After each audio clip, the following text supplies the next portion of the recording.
Ką? Ačiū.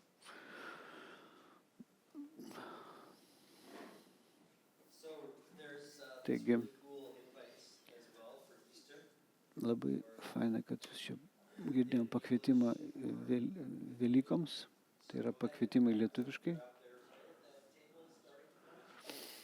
Pradžios punkte mes paliekam šitas skraitės. Šitas skraitės galite paimti ir dovanoti žmonėms.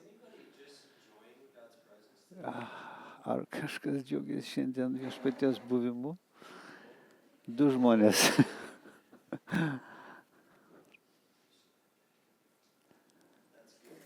Gerai.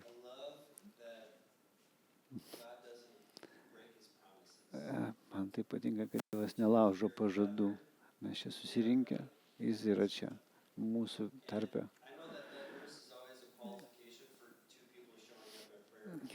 Žinau, kad ta vieta, jeigu 2 žmonės susitiko, reiškia, yra jo buvimas mūsų tarpe.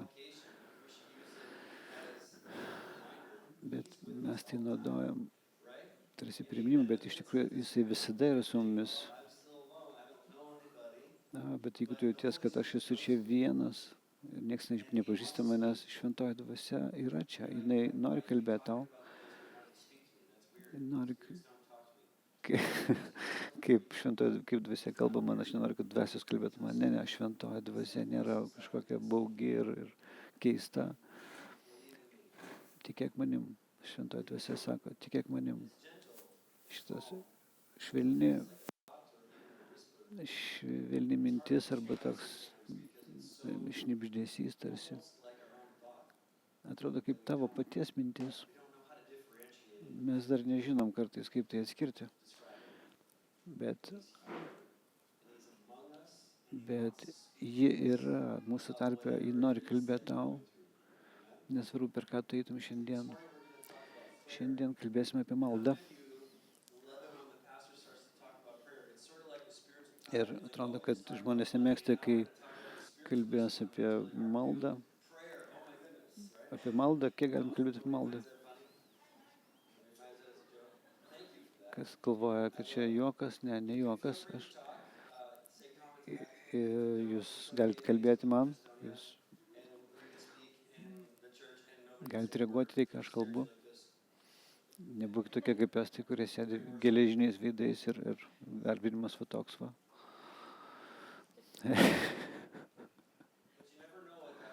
Bet tu nežinai niekada, ką Dievas daro viduje.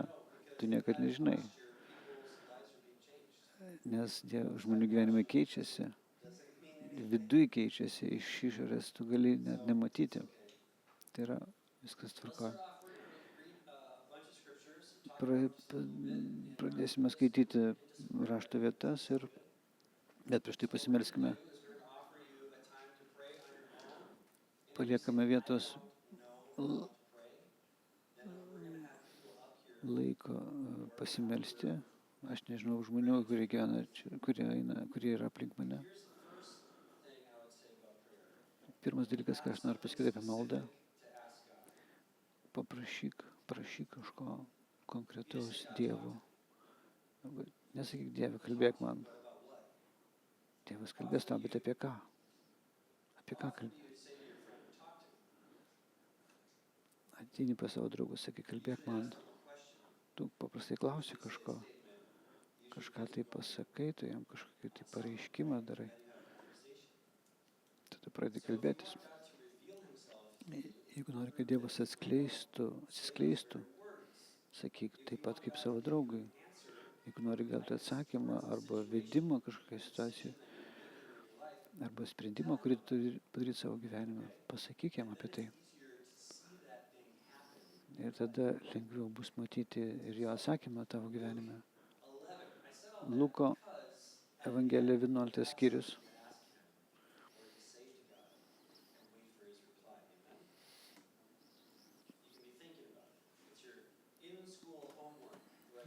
Čia kaip namų darbai mokykloje užduodami būdavo.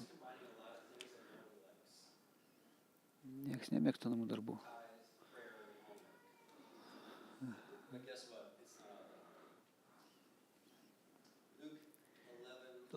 Luko Evangelija 11 skyrius. Kartą Jėzus vienoje vietoje meldėsi.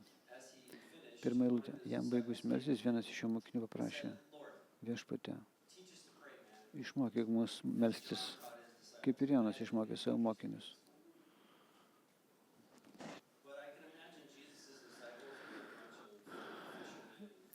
Jėzus mokiniai buvo tokie paprasti žmonės, žvejai, ir jis sako: žmogau, išmokyk mus melstis.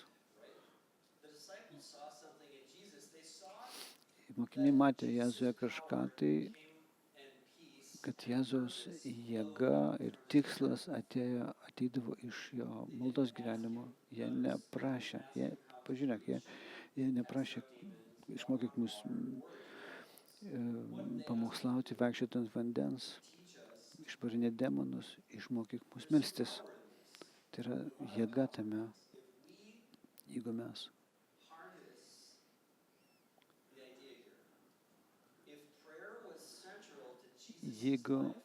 malda buvo centrinis dalykas Jėzus gyvenime, mūsų gyvenimuose malda turėtų būti taip pat centrinis dalykas. Tu gali sakyti,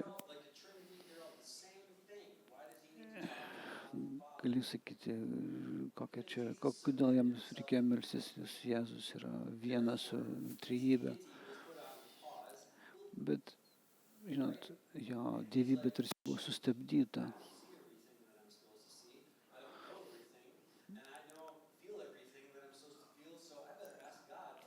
Aš nežinau, ką daryti, todėl aš prašysiu Dievo. Jis buvo kaip žmogus, kaip mes. Jam reikėjo kartais vedimo per visus raštus, Naujame testamente. Mes randam 6 tokius blokus, maldos blokus. Galime eiti giliau negu kad įprasta. Užduodame daug klausimų. Dieve, kada tu pateiksi tai, kada aš galiu turėti tai, kada tu duosi man tai, ar tai. Viešpatie, padaryk taip. Dievas sako: žmogau, gal tu gali kartais tiesiog pakalbėti su manim, kokį čia sąrašą turi. Kiekvieną dieną sąrašą pateiki. Nesupraskite teisingai. Taip, jisai atsako į dalykus, kurių mes prašom. Bet tai turi būti subalansuota. Malda, pirmas dalykas yra ryšys.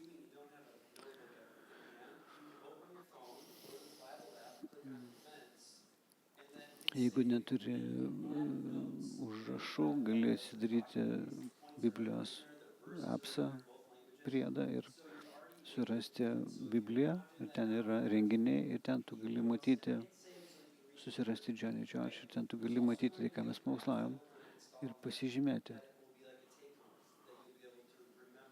Ir tada prisiminsi žymiai daugiau negu kad tiesiog nežymėdamas dalykų. Kai tu meldies, Mato 6, 5 ir toliau 7, 8. Naujas gyvasis vertimas. Kai tu meldies, nebūkite kaip veidmainiai, kurie mėgsta melstis, stovėdami sinagogose ir gatvių kampuose. Tuo metu vadindavo aktorius, kurie mėgsta meltis gatvių kampuose ir sinagogose, kad kiekvienas matytų juos. Iš tiesų, sakau jums, jie atsiėmė savo atlygį. Kai meldiesi, eik į savo kambarėlį, uždaryk duris, užrakink duris, melski savo tėvui, kuris yra slaptoj. Tavo tėvas, regintis slaptoje, tau atlygins viešai. Kai melsiesi, nedaugiažodžiaukite. Kaip pagonys daro, jie mano būsią išklausyti dėl žodžio gausumo. Nebūkite panašus į juos, nes jūsų tėvas žino, ko jums reikia, dar prieš jums prašant jo. Malda nėra apie tai, kad mes kažko tai galime, kad Dievas nustebint, kad mes galime nustebinti Dievą.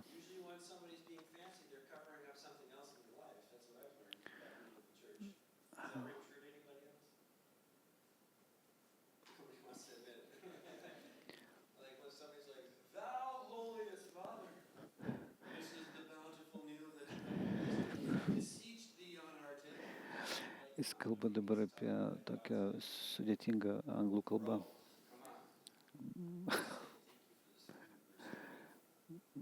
Pasakyk paprastai, Dieve, aš dėkoju tau už maistą. Dievas įspėja mus nebūti mechaniškai, kad kažkaip kartoti tam tikras maldas. Nesimels tokiam tuščiom maldom. Vietoj to turėk tokį tikrą ir gyvą pokalbį su Tėvu. Kaip tu meldies? Tai yra paprasta. Moki kalbėti?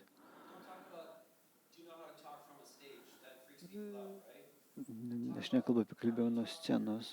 Kaip tu kalbi savo mamai, savo tėvui, broliui, seseriai?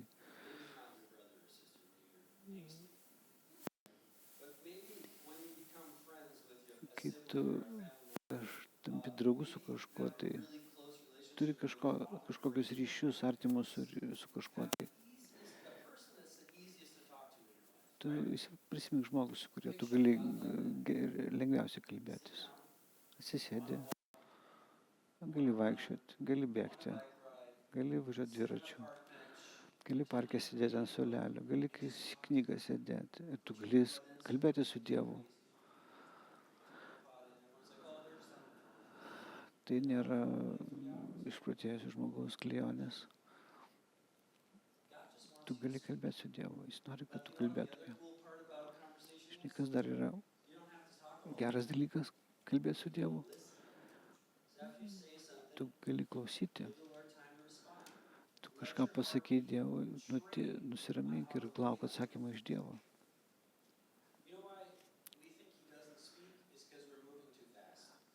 Žinot, mes galvom, kad jis nekalba, bet iš tikrųjų mes kartais judam tiek daug ir darom tiek daug, kad mūsų ausys yra uždarytos. Užsikimši ausis ir kalbi, kodėl Dieve nekalbi mums? Mūsų ausyse muzika, duomenys kažkokie, tai informacija, medija ir viskas po saulę, išskyrus jo balsą. Tai, ką mes turim padaryti, išjungti viską. Išjungti.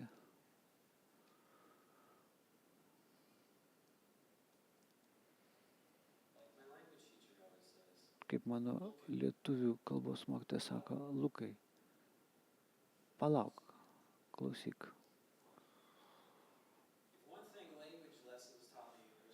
Ko išmokė mane kalbų mokymasis klausytis.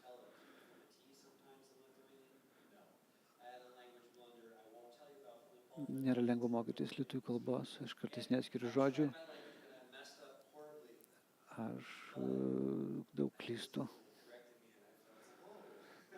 bet aš klausau, kai jinai mane pataiso. Mes galim klausytis, kaip mes kalbame, mes klausomės, mes kalbame.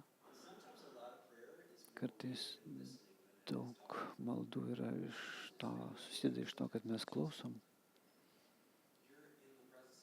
Tai esi Dievo buvime, Dieve, sakai, man reikia tavęs. Tu tik kalbi. Jeigu tu vien tik kalbi, tu vis kalbėjom. Tai yra, tu kalbėjom, tai tarsi jis yra šalia. Jis kviečia tave į tokį tikrą pokalbį. Mes netliekam maldų kaip kokios tai religingos pareigos. Mes turim ryšį su juo. Dievas žino, ko mums reikia prieš prašant mums. Malda yra toks susiderinimas savo valios su jo valia.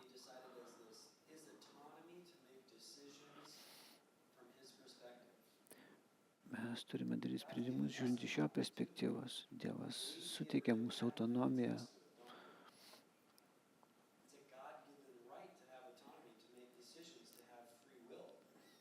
Dievas mums davė laisvą valią nuspręsti. Bet tai, kas yra nuostabaus, kai mes naudojame tą savo valią, kaip Jėzus sakė, aš pavedu savo valią tavo valiai. Mano sprendimai nėra tokia geri kaip tavo sprendimai. Tu geriau supranti Viešpatie.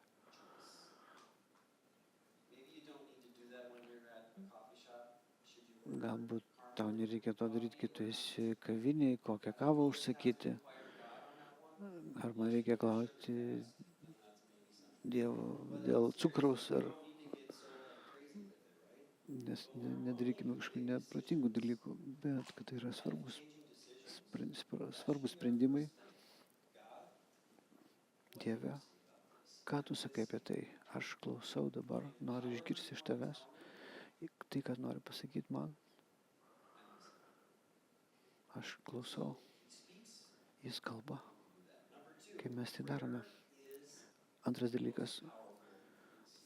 Malda yra daugiausiai turi jėgos, kai meldžiamasi slaptoj. Kai mato šeši sako, įeini į kambarėlį, užsidarai duris, užrakini duris ir meldiesi slaptoj. Tėvas, kuris mato tave slaptoj, atlygins tau. Tai nėra malda, kad tu ten daug labai kalbi. Jėzus kalba. Didingiausia malda yra ne ta, kuri meldiesi viešai, bet kada tu meldiesi kambarėlėje slaptai. Pagalvok apie tai.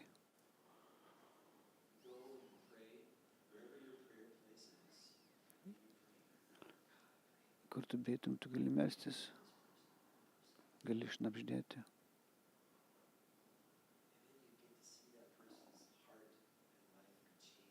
Ir tu gali matyti, kad to žmogaus gyvenime kažkas keičiasi.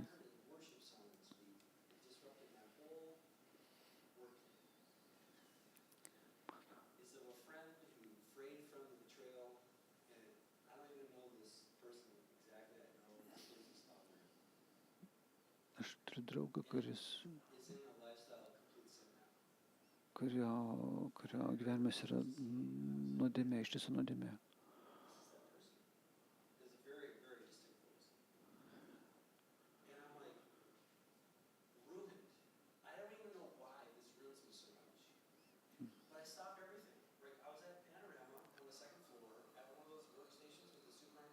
Pasakoja apie įvykį, kuris įvyko kažkada jo gyvenime.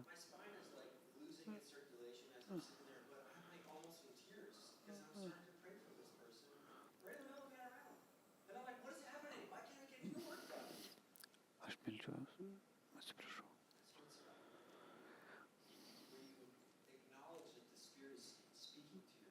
Ar tu atpažinsi, kai Dievas kalba tau ir veda tave? Ar tu tai visą laiką teisingai pataikysi? Ne visą laiką pataikysi. Kažką tai nepraleisi.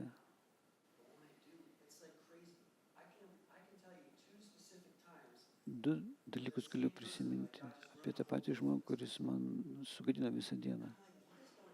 Kas vyksta? Aš žinau ir pasitikiu ir tikiu tuose momentuose. Dievas praskleidžia tarsi erdvę ir jisai kažką padaro gyvenime.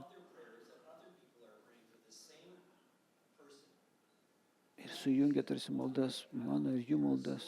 Ir aš galbūt vieną dieną išgirsiu, kad to žmogaus gyvenimas radikaliai pasikeitė, kas grįžo pas Kristų. Ir jisai savo valia nuspręs, kad aš seksiu Kristų. Aš žinau, kad tai atsitiks. Jėzus moko mus, kad tai yra ne garsiausios maldos, kada girdimos yra. Aš pirmą kartą prisimenu, kai supratau, kaip reikia melstis, atsitiktinai.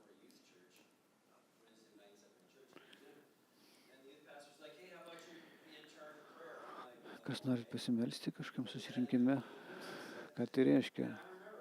Aš norėjau šaukti. Man reikėjo šaukti.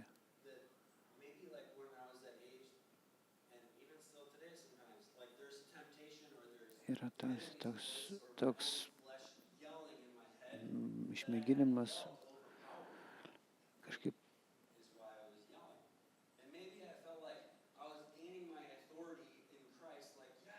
tarsi paėmiau valdžią dvasioje ir šaukiau.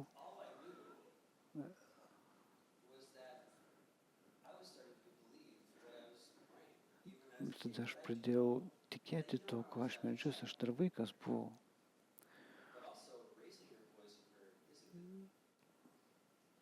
Bet nebūtinai balso kėlimas yra geras dalykas.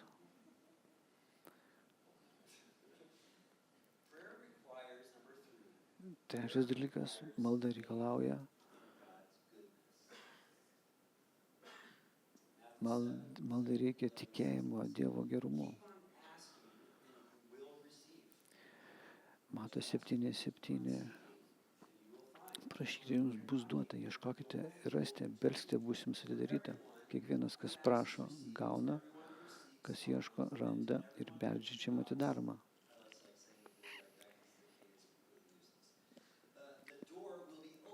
Durys atsidarys.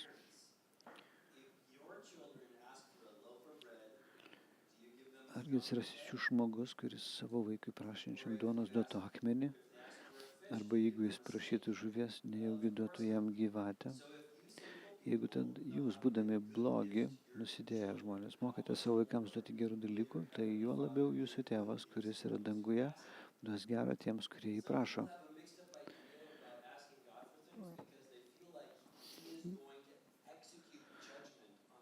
Kai kurie žmonės bijo prašyti Dievo, nes tiesiog bijo, kad Dievas tiesiog nutrenks juos iš dangų.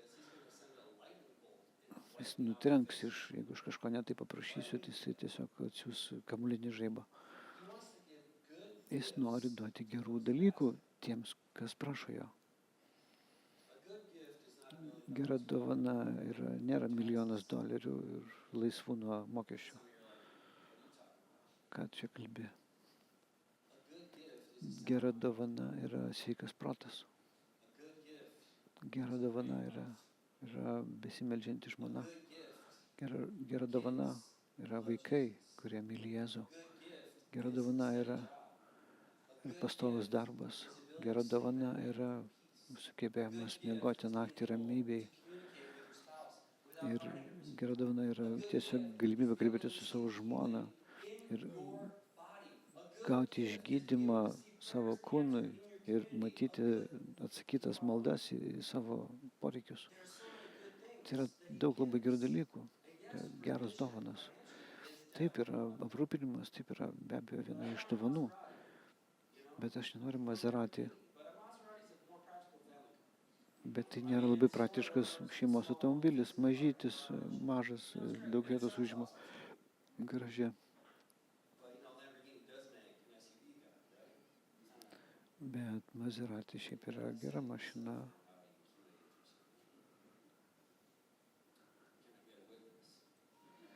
Ar galiu išgirsti amen? Aš turiu tokius pačius norus kaip visi. Aš noriu turėti gerų dalykų, gerą mašiną. Bet maldai reikia pasitikėjimo Dievo gerumu. Dievas aprūpina mus, ne mes. Dievas tai padaro, kad mes suprantam, kad tai ne iš mūsų rankų ateina, kad Dievas taip mūsų aprūpina. Dievas davė man tai, kodėl aš negaliu atiduoti to kažkam kitam.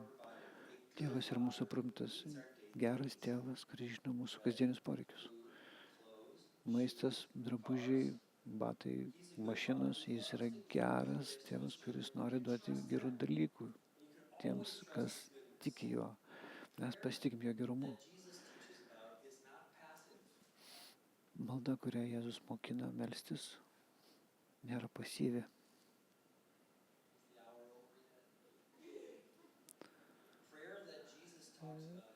Malda, apie kurią Jėzus kalba, yra tokia intensyvi ir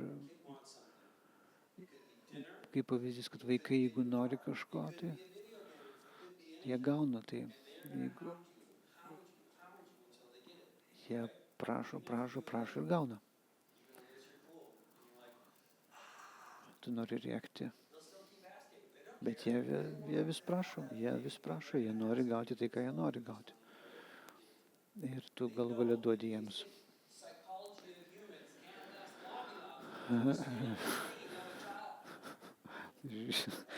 Žmogus psichologai negali laikyti ilgo vaikų prašymo ir tu jiems duodi tai, ką jie prašo.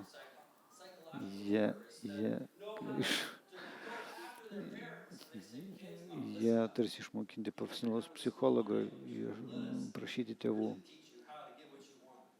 Jie neina mokyklą mokytis to, kaip prašyti iš tėvų ir gauti. Jie prašo ir gauna galų gale, kol tu jiems duodi tai. Tu žinai, kaip tai vyksta.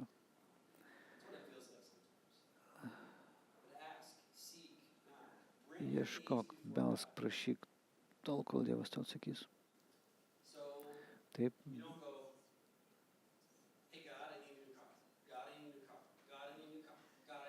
Dieve, tu nedarai taip, kad Dieve, aš noriu mašinos. Jeigu turi sąrašą, paminėk tai Dievui vieną, antrą kartą. Pavyzdžiui, reikia to mašinos darbui. Tu sakai, viešpatie, man reikia to darbui. Aš noriu, kad tu išgelbėtum mano draugą. Nes jis eina visiškai tolyn nuo tavęs, aš noriu, kad jis eitų artin prie tavęs. Tai yra prašymas, ieškojimas. Tu ieškai Dievo širdies, ne jo rankos. Tu nestovi ant jo galvos, kaip sakyti. Tu pristatai savo poreikius, specifinius poreikius. Kaip atsakyti tau konkrečiai, jeigu tu neprašai konkrečiai. Ieškok Dievo širdies, ieškok, kaip pažinti jį, ieškok, kaip atskleisti, kaip jo gerumas gali būti atskleistas tau. Prašyk jo, kad jis parodytų tau savo charakterį. Kaip aš turėčiau reaguoti į tokią ir tokią situaciją. Darbe su manimi elgėsi blogai, rėkia ant manęs. Kaip aš turėčiau reaguoti tai? Būk drąsus ir pastovus savo maldose. Tu paprašai vieną kartą, Dievas nedavė. Galima prašyti metais. Prašai, kol tai įvyks. Aš prisimenu,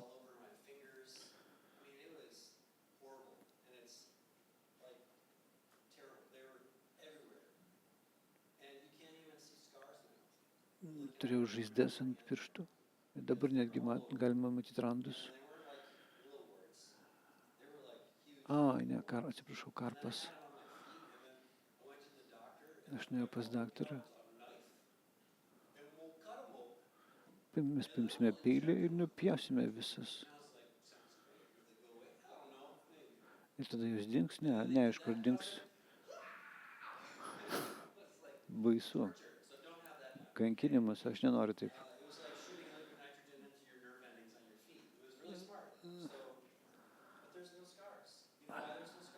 Kodėl nėra randų? Tai buvo metai.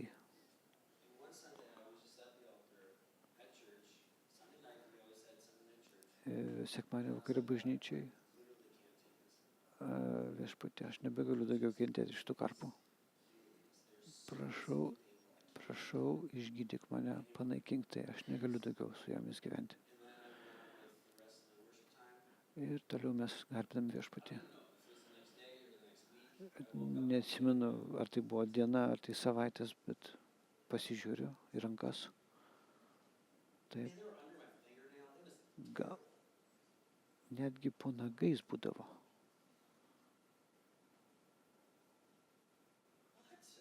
Ne, dingo. Aš net nežinau. Jos dingo be jokių randų. Dievas išgydė. Tai buvo 17-18 metų, 18 greičiausiai. Aš buvau toks sujaudintas dėl to. Dievas nori atnešti atsakymus į mūsų gyvenimus, nori atnešti aiškumą į mūsų gyvenimus, išgydymą. Mes turim prašyti, ieškoti ir belstis. Jis yra geras tėvas, kuriuo mes galim pasitikėti jo gerumu. Ir iššūkis yra, ar mes galim pasitikėti jo, jeigu jis neatsako mums.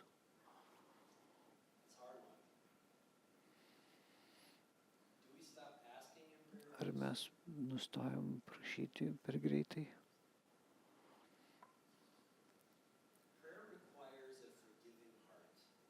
Malda reikalauja atleidžiančios širdies, atlaidžios širdies. Atlaidumas, atleidimas. Mums sunku atleisti kitiems žmonėms, nes mes patys savo neatleidžiam.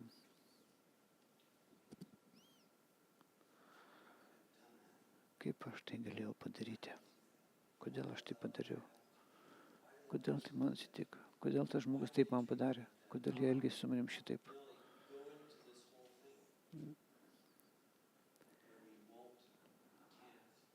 Mes negalime atleisti savo. Bet kai tu meldies, kai Marko 11:25 sako, atleisk visiems tiems, kurie turi kažką prieš tave.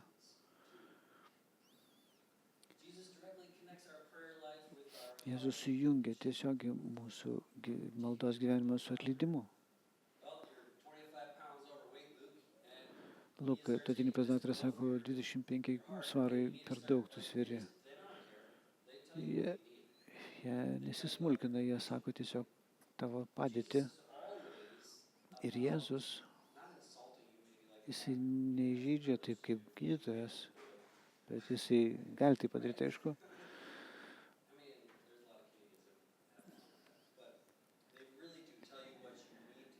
Bet Jėzus sako tai, kad turi išgirsti iš jo.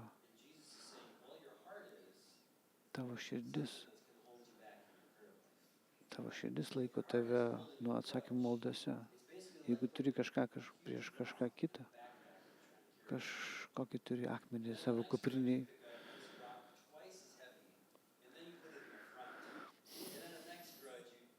Ir vėl dar kažkokį dalyką tu padedi kaip akmenį į savo kuprinę, tu net negalėsi melstis.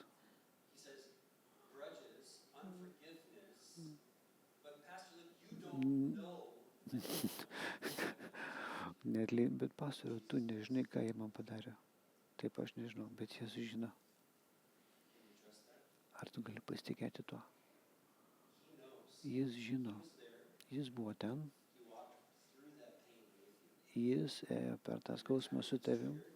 Ir kiekvieną kartą, kai tave kažkas ten baksnoja, jis yra su tavim. Jisai žino kažką. Jeigu tu laikėsi tą akmenį žymiai ilgiau, tavo širdis kietės ir darysis kaip akmuo.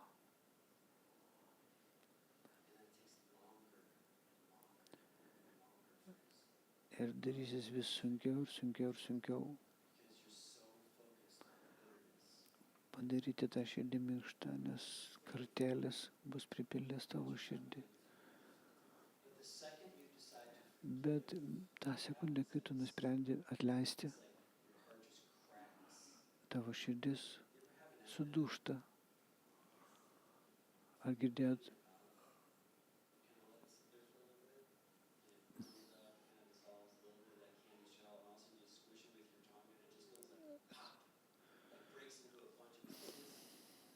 Širdis tarsi išsprogsta, kai tu atleidi. Žinai, apie ką kalbu? Kažkas tai patyrė.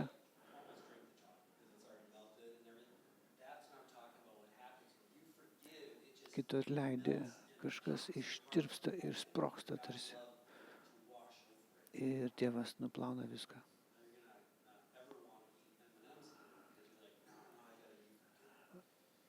Asmeninį dainininką Eminem. Dievas yra arti tavo širdies. Neatleidimas blokuoja mūsų sugebėjimą priimti ir paleisti Dievo malonę.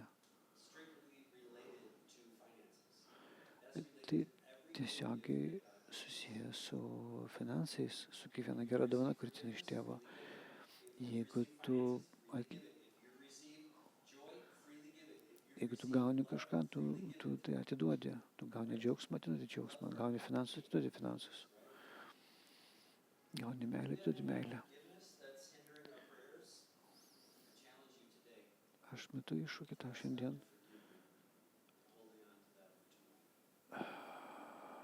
kad Tėvas tau atleistų tai, ką tu laikė ilgai savo širdį ir kažkam net leidai.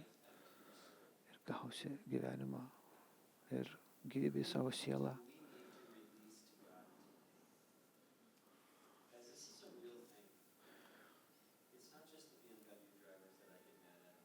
Tai nėra vien tik tie BMW vairuotojai, kuriems man reikia atleisti.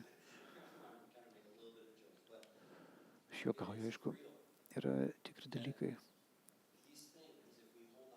Jeigu mes laikome kažkokius dalykus savo širdį dėl neatleidimo, jie stabdo mūsų maldos gyvenimo.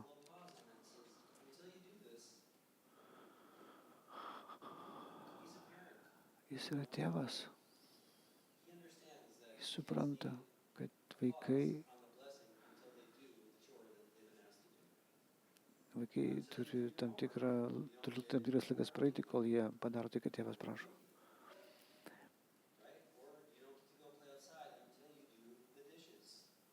Tu neisi į lauką, į kiemą žaisti, kol neišplausi indų.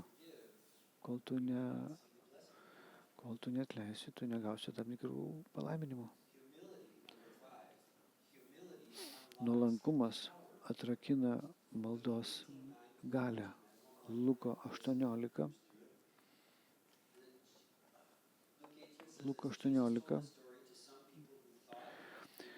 pasakoja Jėzus apie tokią istoriją.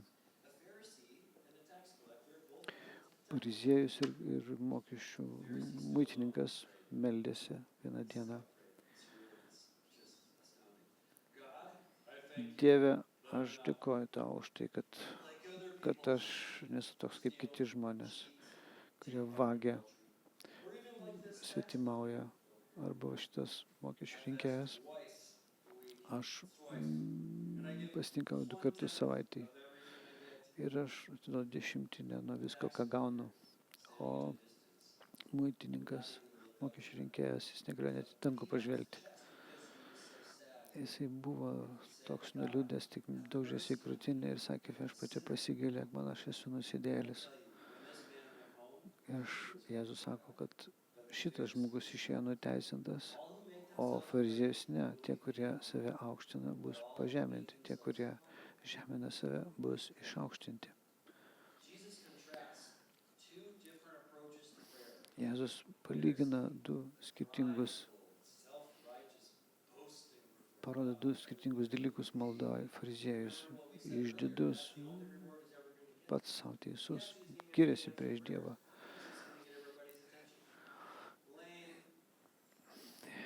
Ir jis tik tai nori dėmesio iš kitų. O mokesčių rinkėjas, jisai suprato savo padėtį. Jisai toks sudaužytas. Jisai nusižeminęs.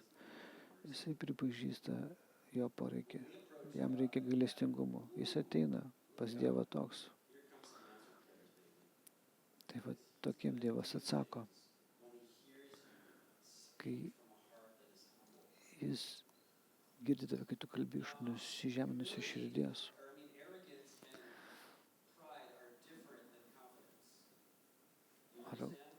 Arogancija. Kai tu prašai gailestingumo, tu nesi arogantiškas, išdidus. Arogancija yra tai, kad tu sakai, aš geriau žinau už kitus. Bet kai tu meldiesi, tai kaip parašyta rašte, kai tu meldiesi Dievo valios tavo situacijoje, tu gali melstis drąsiai su pasitikėjimu, kad tie dalykai bus atsakyti kažkada, kažkurio būdu, kažkurią dieną. 6 dalykas. Malda yra apie apie pasidavimą, kad tu pasiduodi. 26 Mato skyrius sako, Jėzus pasitraukė toliau, nulenkė savo galvą į žemę ir sakė, tą naktį, kai jis buvo išduotas, jis prakitavo taip, kad prakitas buvo tarsi kraujas. Tai gali taip įvykti. Tiek daug streso, kad kraujas kaip prakitas bėgo. Jėzus Getsemanės sode, slėnis, tu pakilai į kalną, tu matai šventyklos kalną ir toj kitoj pusėje yra Getsemanė. Kaip nuo čia iki Naugarduko, kur buvo anksčiau mūsų pastatas bažnyčios. Netoli. Ir jis eina ten melstis. Ir mokiniai sako, vaikinai, gal galit pasimelsti su manim kartu? Jis nuėjo toliau ir meldėsi. Jeigu įmanoma, Tėve, tegu šita kančios taurė bus paimta nuo manęs. Tegu šita kančios taurė bus paimta nuo manęs. Paimk nuo manęs tai. Bet aš noriu, kad tavo valia būtų išpildytas, ne mano. Jis parodo taip, kaip mums reikia pasiduoti, atiduoti savo valią jo valiai. Dievų Dieve, kaip man atiduoti savo valią jam, kaip jisai tai galėjo padaryti. Jisai galėjo padaryti atvirą kelią, ateiti pas Dievą, tiesiog pasakydamas, Dieve, atleisk man. Aš tikiu tavim, ateik į mano širdį, gyvenk tenai. Ir mes turime prieimą. Ir mes turime prieimą maldoj pas Tėvą.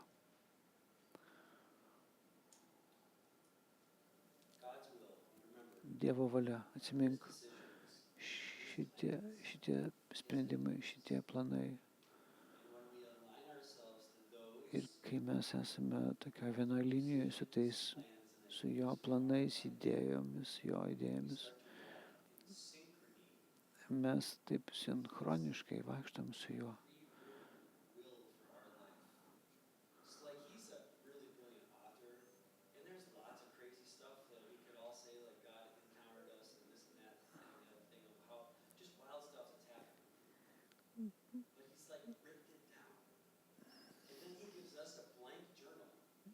Dievas duoda mums tarsi tuščią žurnalą, kur mes galime užpildyti. Aš nežinau, ką rašyti. Parašyk tai, ką jis padarė tau. Jo valia. Mūsų dalykas yra paklusti.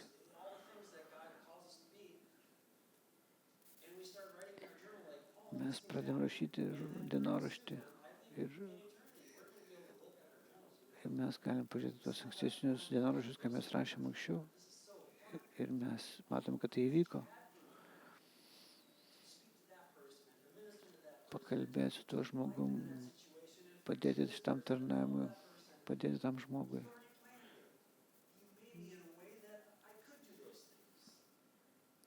Aš negalėjau padaryti tų dalykų, bet tu gali padaryti.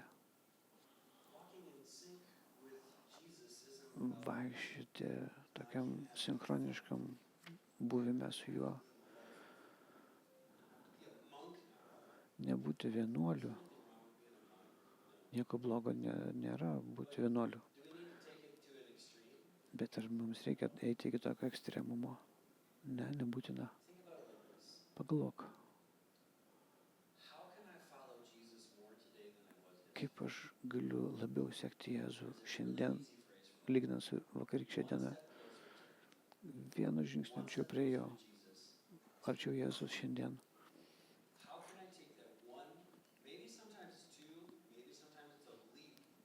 gal kartais 2 žingsnius, kartais šuolis netgi sprintas vienai dienai.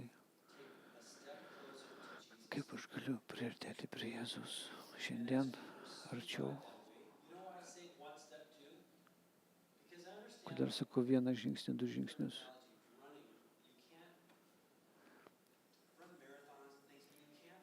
Tu negali pradėti bėgti maratoną iš karto. Reikia pradėti treniruotis po truputį.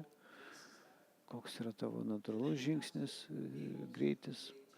Tada palaikyti tą tokį režimą ilgą laiką. Kada tu dalyvausi varžybose, bus lengviau.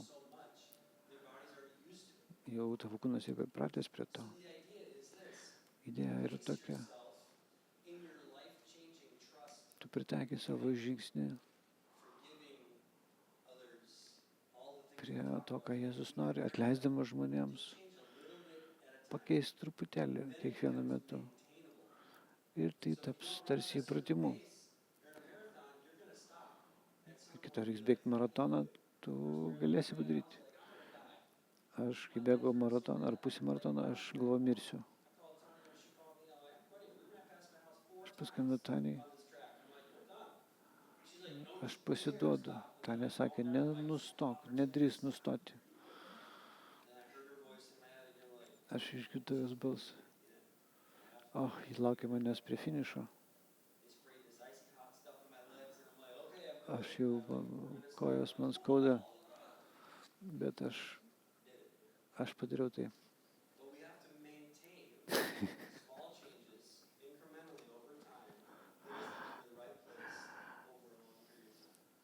Maži žingsneliai daro didelę pergalę.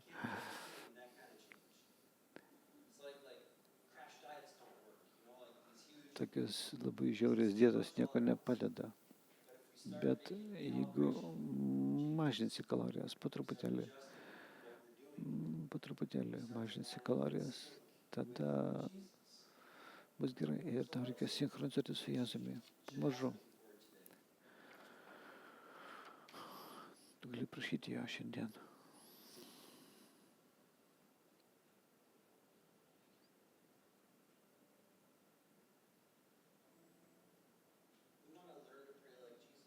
Mes norime išmokti melstis taip kaip Jėzus. Jėzus ne tik mokė mus, jis pats taip gyveno. Jis meldėsi 1-2 kartų. Lukas 6 sako, jis meldėsi prieš darydamas svarbius sprendimus, jis meldėsi už kitus. Meldėsi vidury kančios, Luko 23, jis meldėsi netgi ant kryžiaus.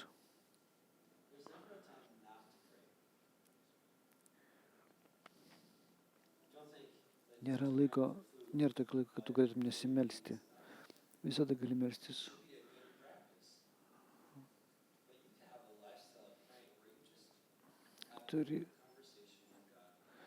Bet tas maldos gyvenimas turi prasidėti nuo paprasto pokalbio su tėvu. Paprastas pokalbis.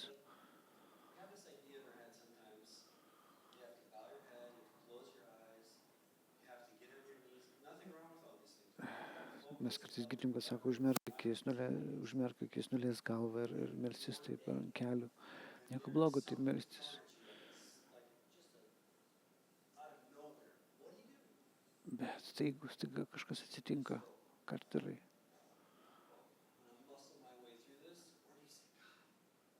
Ar tu tiesiog įtempi raumenis, ar tu sakai, Dieve, ką man daryti?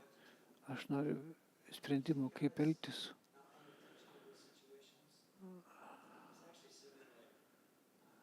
Ar tu galvoji, kad Dievas daro tuo metu? Kaip mes, pavyzdžiui, žiūrim sporto varžybas, sergam. Ir Jėzus žiūri taip į mus.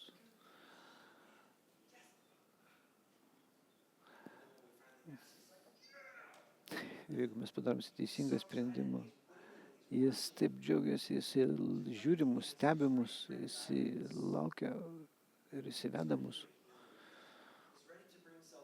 Jis atneš išgelbėjimą.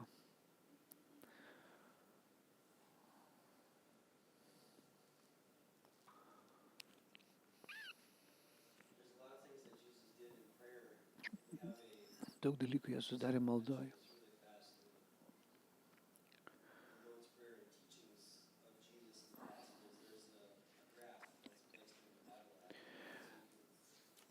Jėzus mokino melstis ir mes daug galim skaityti apie tą vadinamą Tėvę mūsų maldą.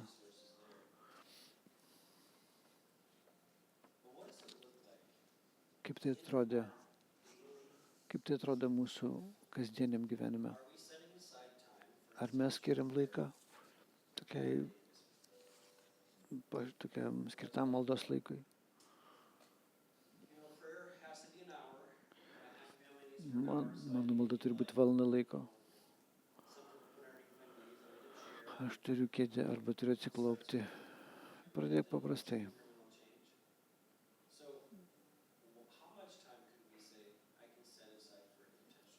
Kiek aš galiu skirti laiko tokiai nepertraukiamai maldai, tokiai sąmoningai maldai. Aš tikrai tada fokusuojasi į Dievą, žiūriu į Viešpatį. 10 minučių, 15, 20, 30 valandą. Nedaryk valandos iš karto. Kiek gali padaryti šiandien, rytoj, šią savaitę, kad galėtum augti kiekvieną dieną. Gali prašyti Dievo, kad tau Dievas atskleistų, kur tu turi eiti, augti maldoj. 6 šitos sritis, kuriuose gali tobulėti maldoj.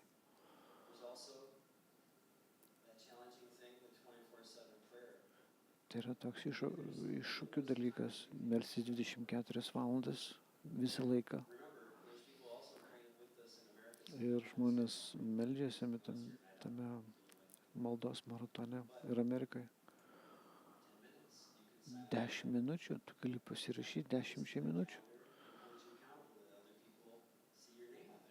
Ir kiti žmonės matys tavo vardą tose sąrašuose, tu melsi 10 minučių. Ir melsis, kad Dievas padarytų mokinių daugiau mūsų tautoj.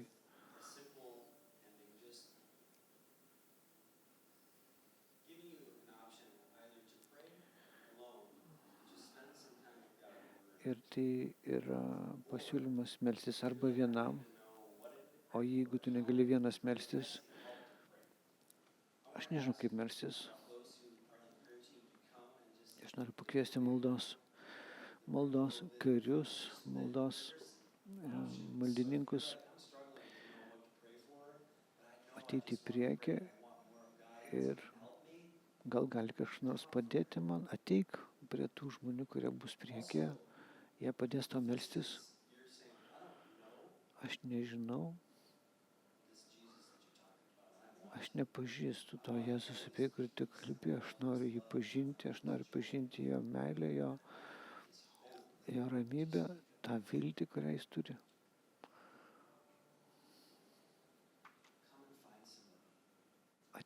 Surask kažką, tai susieškok kažką, susirask kažką, tai kas padės tau. Paprašyk kažko. Jis kalbėjo apie Jėzų, aš noriu žinoti apie tai. Ir tu gali pasimelsti paprastą maldą, tokia pasidavimo malda. Ir jis ateis su savo dvasia į tavo gyvenimą ir gyvens tavo širdyje. Ir jis darys didesnis ir didesnis, išgriaus sienas. Jis padarys tam tikrą renovaciją tavo širdį.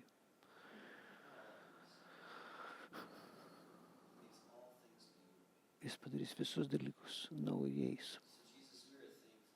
Jėzau, mes esam dėkingi, kad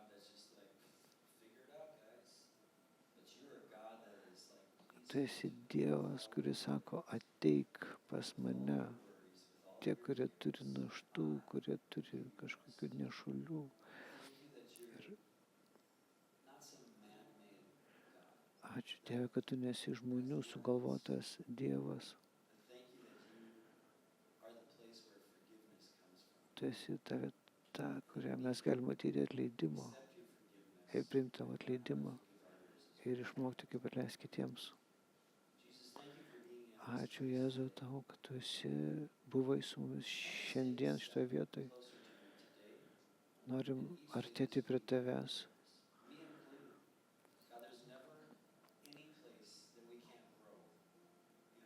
Ir tiek daug vietų, kur mes galime augti tavyje, Jėzau.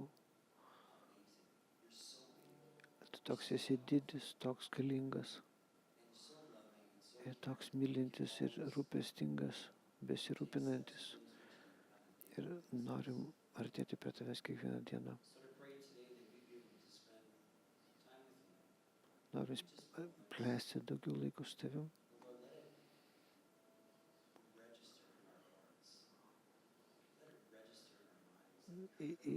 Įrašyk tai mūsų mintyse, mūsų protuose, mūsų gyvenimuose, mūsų darbuose, mūsų maldos gyvenime su vaikais, su artimaisiais, kad tu vestum mus kiekvieną dieną šią savaitę ir prašome, kad tu augtum mumyse vis labiau. Amen.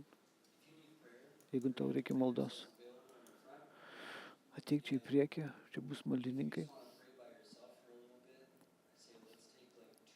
Jeigu nori kažkiek pasimelsti vienas, gali čia pabūti. Kalbėk Jėzui. Jeigu nori kalbėti, vaikščioti šitam kambarį, gali vaikščioti, kalbėti su juo.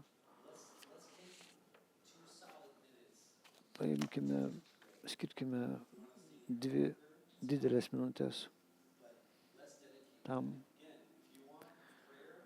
Jeigu norite maldos, ateikite į priekį, čia bus maldininkai.